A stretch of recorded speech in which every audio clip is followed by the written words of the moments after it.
তৃতীয় শ্রেণীর প্রিয় শিক্ষার্থী চালদার স্যার ইউটিউব চ্যানেল থেকে তোমাদের সবাইকে স্বাগতম।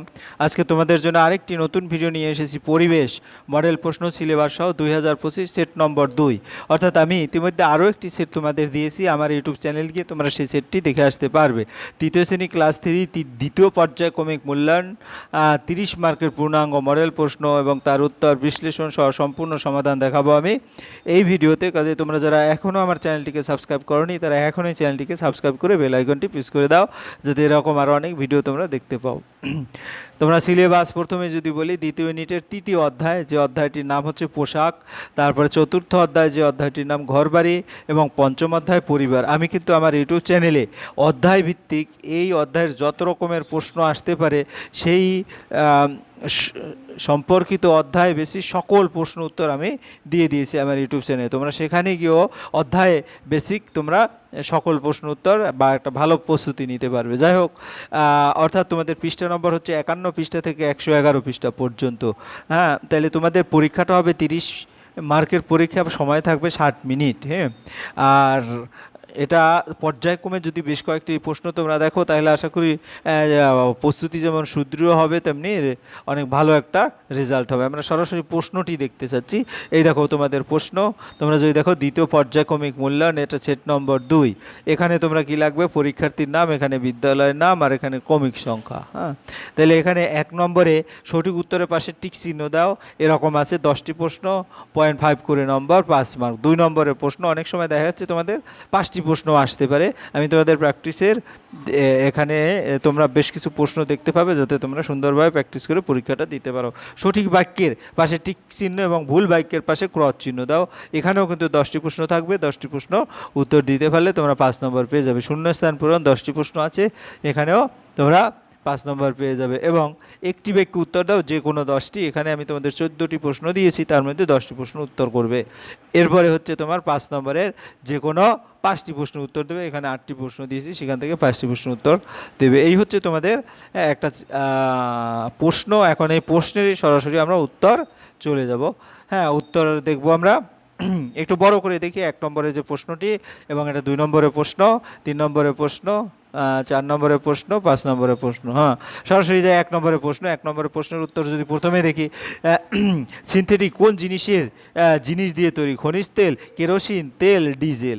উত্তর হবে কি? খনিজ তেল। তাহলে খনিজ তেল আমরা এভাবে টিক মেরে দেবো, ঠিক আছে। এরপরের প্রশ্ন, ক্যাশমিলানকে বলা হয়, ক্যাশমিলান কাকে বলা হয়? সিনথেটিক উলকেই ক্যাশমিলান বলা হয়। তারপরে শীতকালে শালিক পাখি কীভাবে শরীরকে গরম করে? শীতকালে শালিক পাখি পালক ফুলিয়ে। তো পালক ফুলিয়ে তোমরা উত্তর দিয়ে দেবে। অর্থাৎ এই উত্তরটা কোথায় আছে? উত্তরটা এই যে পালক ফুলিয়ে। এর 4 নম্বরের প্রশ্ন, আদিম যুগে মানুষ বসবাস করত গুহায়, কুঁড়ে ঘরে, পাকা বাড়ি, সবকটি। উত্তর হবে গুহায়। গুহায় টিক মারবে। এরপরের প্রশ্ন, আগে বাড়ি তৈরি হতো যা দিয়ে? সেটা হচ্ছে কি? বাঁশ দিয়ে। অর্থাৎ বাঁশের উপর তোমরা টিক মারবে। এরপরে 6 নম্বরের প্রশ্ন, বাড়ির তৈরির আগে যা প্রয়োজন তা হলো কি? নকশা। নকশার উপরে দাগ দিয়ে দেবে। হ্যাঁ, নকশা কোথায় আছে? এই যে নকশা আছে, এটা নকশা। হ্যাঁ, টুনটুনি বইয়ের লেখক হলেন কি? উপেন্দ্র কিশোর। উপেন্দ্র কিশোর উপর দাগ দিয়ে দেবে। তারপর 8 নম্বর, পোস্ট অফিসের নম্বরকে কি বলা হয়? পোস্ট অফিসের নম্বরকে পিনকোড বলা হয়। তারপরে হচ্ছে তোমার 9 নম্বর, একটি লুপ্তজীবীকে কি? শাখা ফলা ইত্যাদি ফেরি করা। অর্থাৎ এটা উত্তর হবে। তারপরের প্রশ্ন, ম্যাপের উপর দিকটা পূর্ব, পশ্চিম নাকি উত্তর দিক? উত্তর দিক। ম্যাপের উপর দিকটা হবে উত্তর দিক। এখানে 10টি এমসিকিউ প্রশ্ন তোমরা দেখতে পাচ্ছ। এবার সরাসরি 2 নম্বরের প্রশ্ন দেখব। 2 নম্বরের প্রশ্নটাকে দেখে আসি। যদি বাক্যটি ঠিক হয় তার পাশে টিক চিহ্ন দিবে, আর বাক্যটি ভুল হলে তার পাশে ক্রস চিহ্ন দেবে। তা আমরা প্রথম প্রশ্ন দেখি। আগে লোকে পালকি চেপে যাতায়াত করতো। হ্যাঁ, এটা ঠিক। হ্যাঁ, তারপরে ঘোড়ার গাড়ি কোচোয়ান চালাতো। এটা ঠিক। তারপরে খাবার পরিবেশনের দরকার বিয়ে বাড়িতে হয় না। হ্যাঁ, এটা ভুল। তারপরে শিকার করা নিষিদ্ধ। এটা ঠিক। তারপরে হচ্ছে একটি নতুন জীবিকা হলো শাখা তৈরি করা। এটা ভুল। তারপরে 6 নম্বরের প্রশ্ন, উপেন্দ্র কিশোরের স্ত্রীর নাম ছিল পূর্ণলতা। এটা ভুল। তারপরে সুকুমার রায় আবোল তাবোল লিখেছেন। এটা ঠিক। তারপরে 7 নম্বর, 2 গুপি গাইন বাঘাবাইন সিনেমাটি নরসিংহ দাসের তৈরি করা। এটা ভুল। তারপরে 9 নম্বর, ফেলুদার গল্প সত্যজিৎ রায়ের লেখা। এটা ঠিক। তারপরে 10 নম্বর, সত্যজিৎ রায়ের মায়ের নাম সুপ। এটা ঠিক। এই হচ্ছে তোমার টোটাল 3 নম্বরের প্রশ্ন এবং তার উত্তর। এবার আমরা দেখব 4 নম্বরের প্রশ্ন। একটি বাক্যে উত্তর দাও, যে কোনো 10টি। এখানে 14টি প্রশ্ন আছে, 10টি প্রশ্নের উত্তর দেবে। হ্যাঁ, শূন্যস্থান পূরণ। হ্যাঁ, তাহলে ভূমিকম্পের বাড়ি ড্যাশ যায়, কি হয়, নদীর যে পারে এরকম করে আছে। তাহলে আমরা উত্তরটা যদি দেখি, ভূমিকম্পের বাড়ি ফেটে যায়, অর্থাৎ আমরা 1 নম্বরের উত্তরে লিখব ফেটে যায়। তারপর 2, নদীর যে পার ভাঙছে, এখানে ভাঙছে লিখবো শূন্যস্থানে, সেই পারে বাড়ি না করাই ভালো। তারপর 3, হ্যাঁ, কয়লা তুলে কয়লার বালি মানে খাত বালি দিয়ে বুঝিয়ে দিতে হয়। মরিয়মদের গ্রামে ড্যাশ হয়, বন্যা হয়, খুব জোরে ঝড় হয় সাগরে। এখানে একটা তোমার শূন্যস্থান আছে, কোথায় হয়, সাগরে। এরপর আমরা পরের প্রশ্ন চলে যাব। হ্যাঁ, 3-এর 6, বাড়ি করতে তো ড্যাশ উঁচু জমি লাগে। তাহলে আমরা উত্তরটা কি দেব, আলাদা উঁচু জমি লাগে। তারপর কাছেই ড্যাশ খাদান, কাছেই পাথরের খাদান, খাওয়ার ড্যাশ, খাওয়ার জল আনতে দিন কেটে যাবে।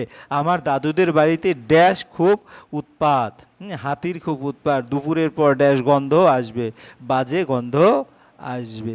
যাই হোক, এরপর আমরা 4 নম্বরের প্রশ্ন দেখব। 4 নম্বরে এখানে 14টি প্রশ্ন, সেখান থেকে 10টি প্রশ্নের উত্তর দিতে হবে। তাহলে 4 নম্বর, আগে, হ্যাঁ, কোথা থেকে উল পাওয়া যেত, আগে ভেড়ার লোম থেকে উল পাওয়া যেত, ছাগলের লোম থেকেও হতো।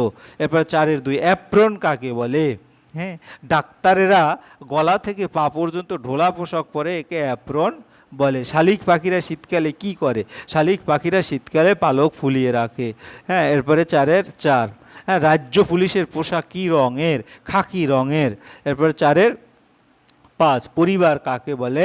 হ্যাঁ, ও বাড়ির সকলকে নিয়ে পরিবার, ঠাকুরদা ঠাকুমা বাবা মা ভাই বোন এদের নিয়েই পরিবার। তারপরে কয়লার খাদের কাছে কি দিয়ে বাড়ি করলে ভালো হয়। হ্যাঁ, হালকা কাঠ ও টিন দিয়ে। তারপর 4-এর 7, যাযাবর কাদের বলে। হ্যাঁ, খাবার সন্ধানে ঘুরে বেড়ানো মানুষদেরকেই যাযাবর বলে। 4-এর 8, বাঘ সিংহদের থাকার জায়গা কোথায়, গুহা বা বন জঙ্গলে। ছিটে বেড়ায় কি হয়। 4-এর 9, দেয়াল হয়। তারপরে 4-এর 10, পিনকোড আসলে কি। হ্যাঁ, পিনকোড আসলে পোস্ট অফিসের নম্বর। 4-এর 11, হ্যাঁ, পারিবারিক জীবিকা বলতে কি বোঝায়। হ্যাঁ, পরিবারের লোকেরা বহুকাল ধরে একই ধরনের কাজ করলে সেই জীবিকাকে পারিবারিক জীবিকা বলা হয়। নতুন জীবিকা কাকে বলে। হ্যাঁ, কিছু জীবিকা আগে ছিল না, এখন হয়েছে, সেগুলো নতুন জীবিকা বলে। সুকুমার রায় কি লিখেছেন, 4-এর 13, আবোল তাবোল লিখেছেন। তারপরে গুপি গাইন বাঘা বাইন সিনেমা কার সৃষ্টি, গুপি গাইন বাঘা বাইন সত্যজিৎ রায়ের সৃষ্টি। এরপরে আমরা চলে যাব 5 নম্বরে, 2 বা ততোধিক বাক্য উত্তর দিতে হবে, যে কোনো 5টি। এখানে 8টি প্রশ্ন আছে। হ্যাঁ, আমরা যদি দেখি এখানে এই 8টি প্রশ্ন, এক এক করে 8টির মধ্যে তোমরা 5টি অ্যান্সার করবে, প্রতিটাই 2 মার্ক করে। তো 1 নম্বরের প্রশ্ন, সুতি বা সুতোর মূল উপাদান কি এবং তাদের উৎস কি। হ্যাঁ, সুতির উপাদান কাপাস তুলো, সুতোর উপাদান খনিজ তেল, কার্পাস তুলো থেকে সুতি কার্পাস চাষ করে পাওয়া যায়। হ্যাঁ, আর মাটির তলা থেকে সংগৃহীত খনিজ তেল থেকে সিনথেটিক সুতো পাওয়া যায়। এরপরের প্রশ্ন 5-এর 2, বিভিন্ন পেশার লোকেরা বিভিন্ন ধরনের পোশাক কেন পরেন, উদাহরণ দাও, বুঝিয়ে লেখো। যাতে নির্দিষ্ট পেশায় নিযুক্ত মানুষকে সঠিকভাবে চেনা যায়, তাই বিভিন্ন পেশার লোকেরা বিভিন্ন পোশাক পরেন। যেমন ঢোলা পোশাক দেখে বা অ্যাপ্রন দেখে ডাক্তারকে চেনা যায়, তেমনি সাদা বা খাকি পোশাক দেখে পুলিশকে চেনা যায়। ফলে কাউকে দিয়ে কাজ করানোর ক্ষেত্রে সুবিধা হয়। এরপর আমার পরের প্রশ্ন 5-এর 3, ধস কাকে বলে। হ্যাঁ, খাড়া পাহাড় থেকে বৃষ্টির ফলে ভেজা মাটির চাঙড় খসে পড়াকে ধস বলে। মাটি বরফ পাথর ইত্যাদির বড় চাঙড়ের উপর থেকে খুব বেগে নিচে পড়াই হলো ধস। কয়লা খনি থেকে কয়লা তুলে নেওয়ায় সেখানে খাদ সৃষ্টি হয়, ওই খাদ বালি দিয়ে ভালো করে বুঝিয়ে না দিলে ধস তৈরি হয়। এরপরের প্রশ্ন 5-এর 4, লুপ্ত জীবিকা বলতে কি বুঝো, উদাহরণ দাও, কয়েকটি প্রাচীন জীবিকার উদাহরণ দাও। তাই লুপ্ত জীবিকা, পালকির বেহারা, কোচোয়ান, কুমারের কাজ, কামারের কাজ প্রভৃতি হলো প্রাচীন জীবিকা। আর যে জীবিকা আগে ছিল বর্তমানে নেই তাকে লুপ্ত জীবিকা বলে, যেমন পালকির বেহারার কাজ। এরপরের প্রশ্ন, চিহ্ন ব্যবহার করা ছবিকে কিসের সঙ্গে এবং কেন তুলনা করা হয়েছে। চিহ্ন ব্যবহার করা ছবিকে রাজ্যের ম্যাপ বা মানচিত্রের সঙ্গে তুলনা করা হয়েছে। বাড়ির সব কিছুকে যেমন চিহ্ন দিয়ে বোঝানো হয়েছে, তেমনি বিভিন্ন রং ব্যবহার করে রাজ্যের মানচিত্র, জেলার অবস্থানও বোঝানো হয়েছে। এরপরের প্রশ্ন 5-এর যাযাবর জীবন বলতে কি বুঝো? মানুষের এক জায়গায় কিছুদিন থাকার পর অন্য জায়গায় জিনিসপত্র পোষা পশুদের নিয়ে ঘুরে ঘুরে বেড়ানো ওকে যাযাবর জীবন বলে। এক স্থানে খাবার শেষ হয়ে গেলে আবার অন্য স্থানে যাওয়া ছাড়া উপায় ছিল না আগেকার মানুষদের। এরপরের প্রশ্ন 5-এর সত্যজিৎ রায়কে এবং তিনি কেন বিখ্যাত? সত্যজিৎ রায় সুকুমার রায়ের একমাত্র সন্তান।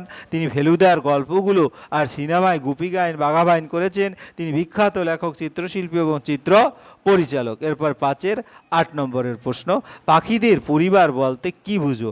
মানুষের মতো পাখিদেরও পরিবার আছে, তবে ওদের বাচ্চারা বড় হয়ে উড়তে পেরে গেলে আর বাবা মায়ের সঙ্গে কোনো বাঁধন থাকে না, তবে ওরা বিপদে পড়লে দলবদ্ধ হয়ে পাড়া প্রতিবেশীদের মতো অন্যের সাহায্যে এগিয়ে আসে। এই হচ্ছে তোমার টোটাল যে প্রশ্ন, বিশেষ করে তার বিশ্লেষণ এবং সমাধান।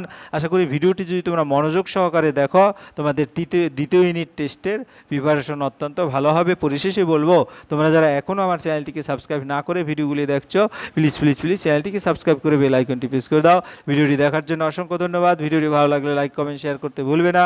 আজ এই পর্যন্তই, ধন্যবাদ সবাইকে।